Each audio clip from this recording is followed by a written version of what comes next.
I almost skipped this month's obligatory family dinner.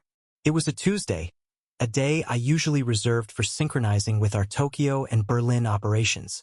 Running Nexus Core, a stealth multi-billion-dollar technology empire, tends to fill my calendar with matters far more pressing than my mother's pot roast. But she had insisted, her voice on the phone laced with that unique blend of guilt and affection only a mother can weaponize. "Ethan, darling." My mother, Carol, fussed as I stepped into the sprawling Chestnut Hill mansion I'd grown up in. "You look comfortable." Her eyes scanned my intentionally muted outfit. A plain gray cashmere sweater, simple dark denim jeans. It was a uniform of deliberate anonymity. The discreet Patek Philippe on my wrist cost more than their entire house and the 3 cars in the driveway combined. But they didn't need to know that. Not yet. The illusion of me being the struggling, slightly lost younger son was a carefully maintained one. "Tech startups," my father, Robert, said knowingly to his business partners. A pair of portly men named Harrison and Bill who were already nursing glasses of scotch by the grand fireplace. No dress code. All hoodies and dreams. I offered a thin smile. If only they knew. On the short drive over from my Boston penthouse, I'd finalized the absorption of a rival AI firm, authorizing the final wire transfer of $850 million from my encrypted phone. The confirmation hit my inbox just as we turned onto their quiet, tree-lined street. The dream my father mocked was, in reality, a global network so vast and integrated that it formed the invisible skeleton of modern commerce, communication, and infrastructure. The dinner table was, as always, a stage for the glorification of my older brother, Liam. He was the golden child, Dad's pride, the one who seemed to take the family torch and run further than anyone thought possible, until now. "Liam's firm just went public," Mom announced, her voice swelling with pride as she gestured towards him. Liam, preening in his tailored Italian suit, gave a modest shrug that was anything but. "A $3.5 billion valuation. Could have been higher," Liam chimed in, adjusting his silk tie.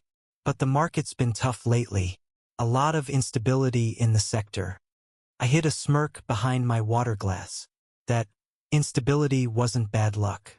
It was Nexus Core, my company, deliberately orchestrating the dip by systematically acquiring 3 of his largest competitors over the last quarter, consolidating their technologies and market share under our umbrella. It was a strategic move in a much larger game, and Liam's IPO was merely collateral damage. "And Ethan is still working on his—" "What was it again, dear?" Mom turned to me, her expression a well-practiced mask of supportive interest. It was the same look she'd given me when I showed her a macaroni art project in the 3rd grade. "Just a tech company, Mom," I said, keeping my tone even. Right. "The little startup," she said, turning back to their guests with a dismissive wave. "He's been at it for a few years now. Our Ethan never gives up on his little project." My phone buzzed in my pocket. It was David Chun, my CFO, likely with the final numbers from the Tokyo market close. I ignored it. The real show, the one I'd been anticipating for months, was about to begin.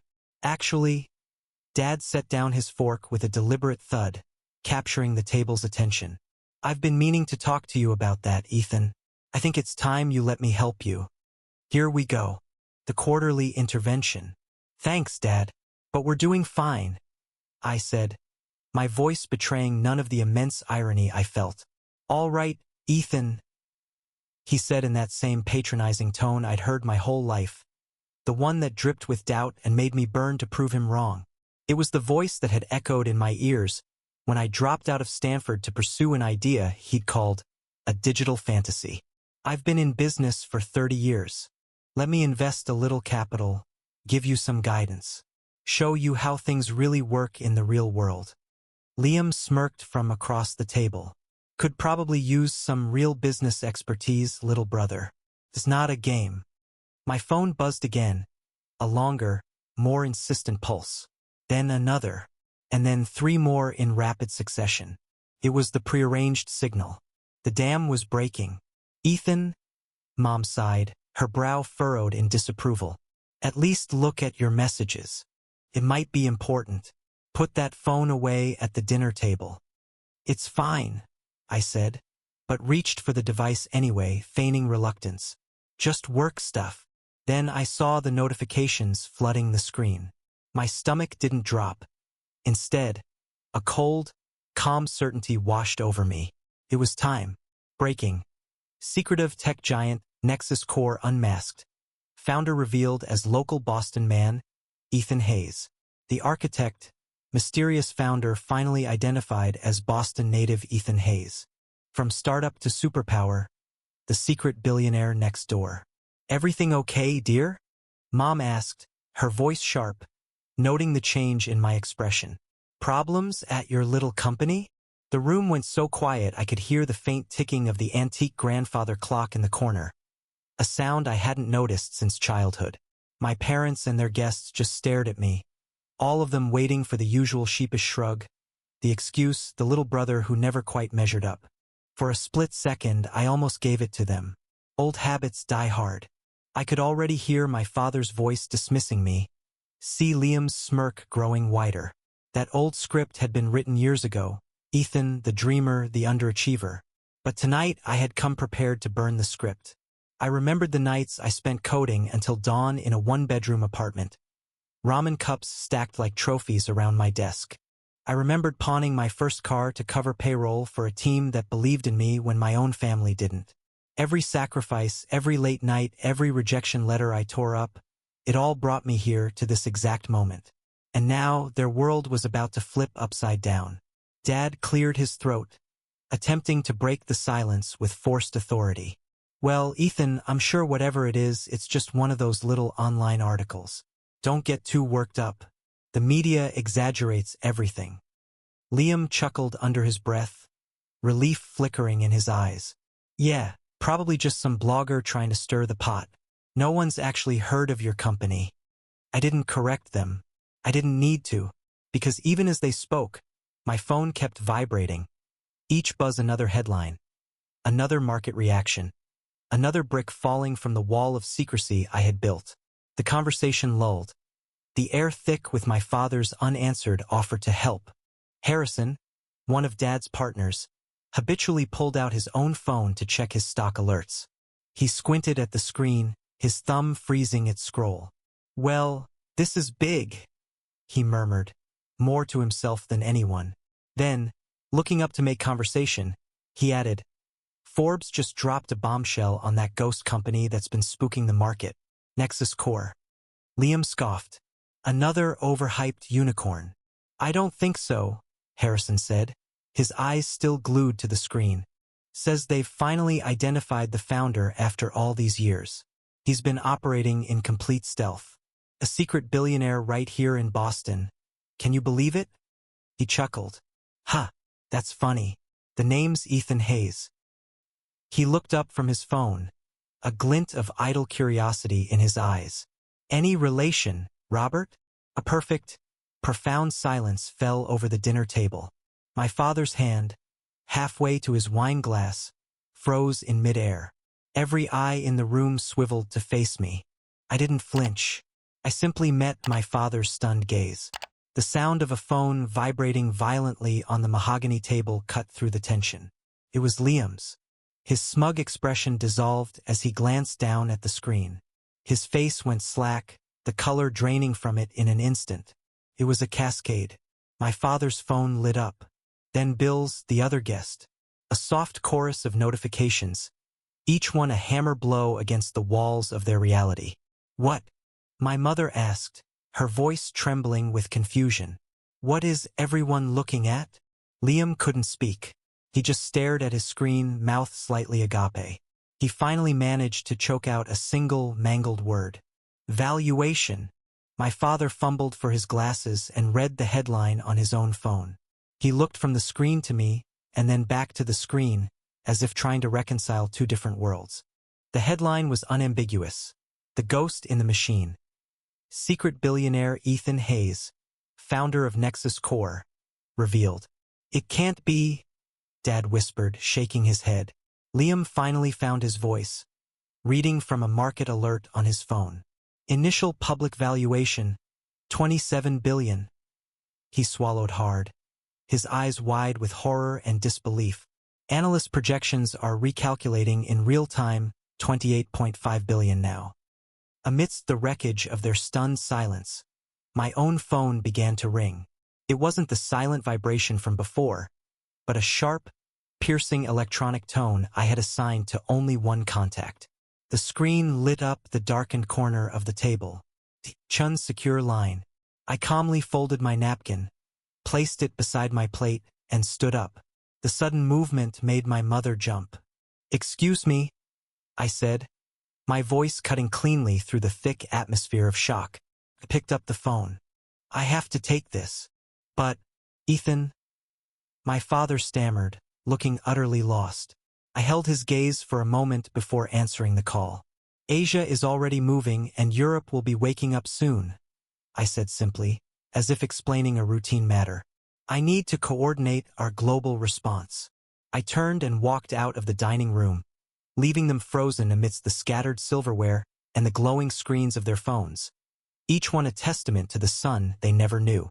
The next morning's headlines were a global tsunami of speculation and awe. The ghost in the machine. How Ethan Hayes built a trillion-dollar empire in secret. Nexus Core revealed. The world's most powerful company you've never heard of. From family disappointment to tech titan. The Ethan Hayes story. I sat in my penthouse office, a glass-walled sanctuary atop the tallest building in Boston, watching the stock prices of every major tech firm recalibrate in real time on a wall-sized screen. My company wasn't public, but our reveal had sent shockwaves through the entire ecosystem. David was masterfully orchestrating our PR response, turning a forced reveal into a global declaration of power. "Your father has called 10 times. My assistant, Jessica, noted from her console. Your mother has called 15. Liam has tried both of your private lines and sent 5 increasingly frantic emails. Any other family updates?" I asked, scrolling through acquisition reports on a transparent display. "Your mother's country club has suddenly found an open spot for you on their board of directors. They'd previously rejected your application 3 times, citing a lack of community standing." "Fascinating how that works," I murmured, digitally signing off on another billion-dollar merger that would consolidate our hold on the satellite communications network. The elevator chimed, a soft tone indicating special access to the executive floor. The doors slid open and my father didn't so much walk in as drift, like a man pulled forward by momentum alone. He looked like a man who hadn't slept, his expensive suit rumpled and his face pale. "Ethan," he started, his voice strained, but the words died in his throat as he took in the view. The entire city of Boston was laid out 90 floors below us, a sprawling circuit board of lights and traffic. His own office building, the proud headquarters of Hayes and Son Manufacturing, looked like a child's forgotten toy. "Hello, Dad," I said calmly, not rising from my desk. "I see you found our Boston office." "Office?" he whispered, drifting towards the floor-to-ceiling window as if in a trance. "This is the tallest building in the city. It's one of our smaller command centers. You should see the campus in San Francisco." Just then, David entered, tablet in hand. "Sir, the Asian markets just closed. Our projected valuation is up another 31%. The final microchip acquisition is complete.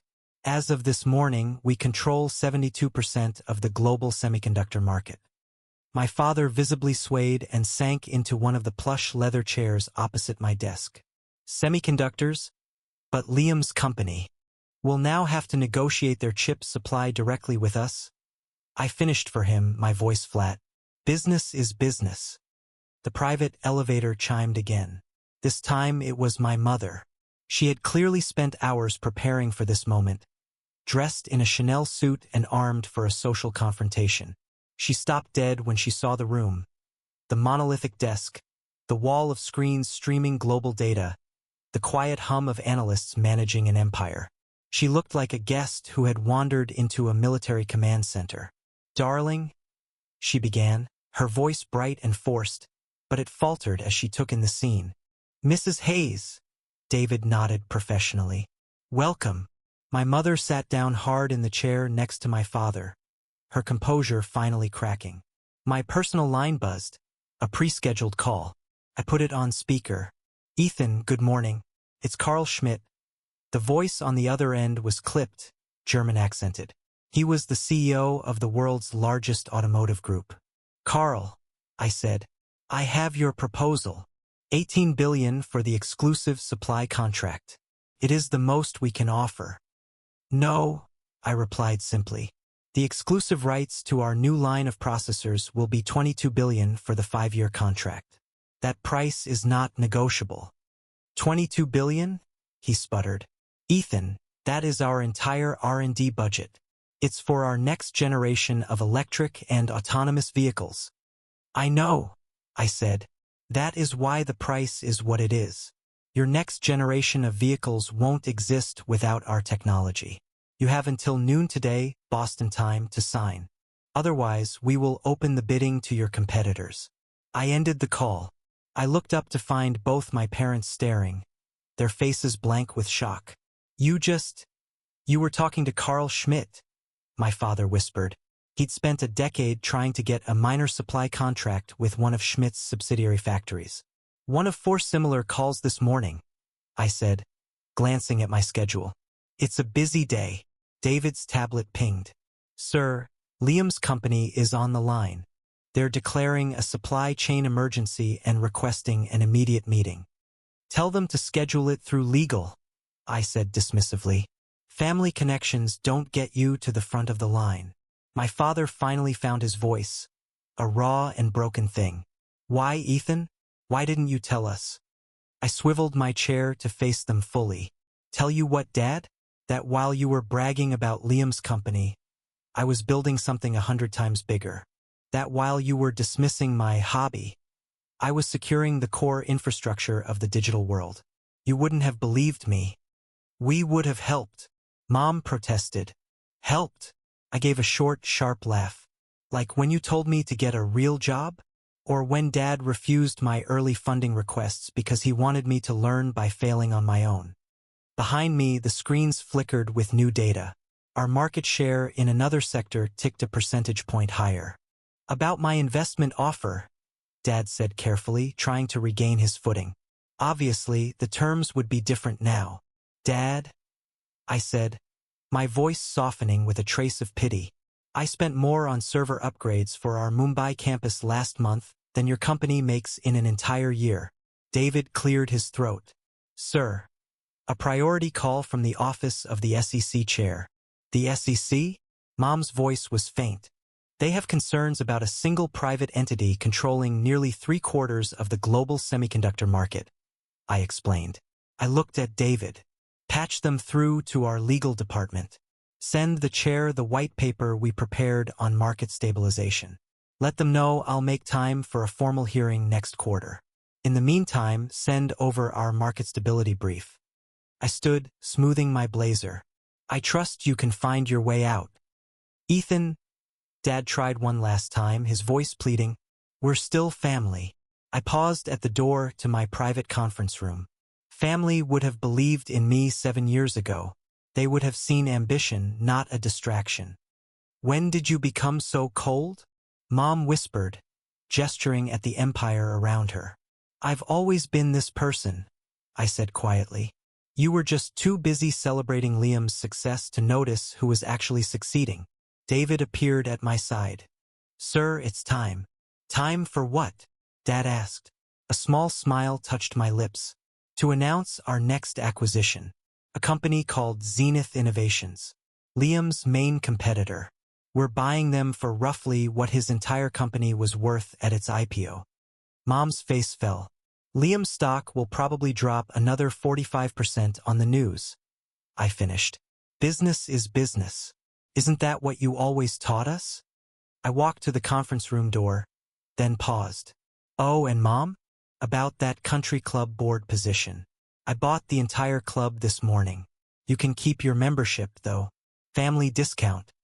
I left them sitting there, 2 relics in my futuristic world, surrounded by the overwhelming evidence of a power they had failed to see and a son they had failed to know. Weeks later, the dust had settled into a new reality. David entered my office with a final update on the family. Liam's company was facing bankruptcy and formally petitioning for a buyout. My father's company was solvent, but stagnant and struggling. Buy my brother's company for pennies on the dollar, I instructed, my eyes fixed on the city below. Give him a meaningless title. As for my father's business, we do nothing. Let it be. I once thought revenge would feel like a roaring fire. Instead, it was just a quiet turning of the page. I had spent years building an empire to force them to see my worth, only to realize that the empire I built was a place where their judgment was a foreign currency with no value. All that was left of their empire was a dinner table in Chestnut Hill, and even that now felt like a relic far too small for the world I lived in. The ultimate power wasn't in crushing them. It was in outgrowing them so completely that whether they approved or disapproved no longer mattered at all.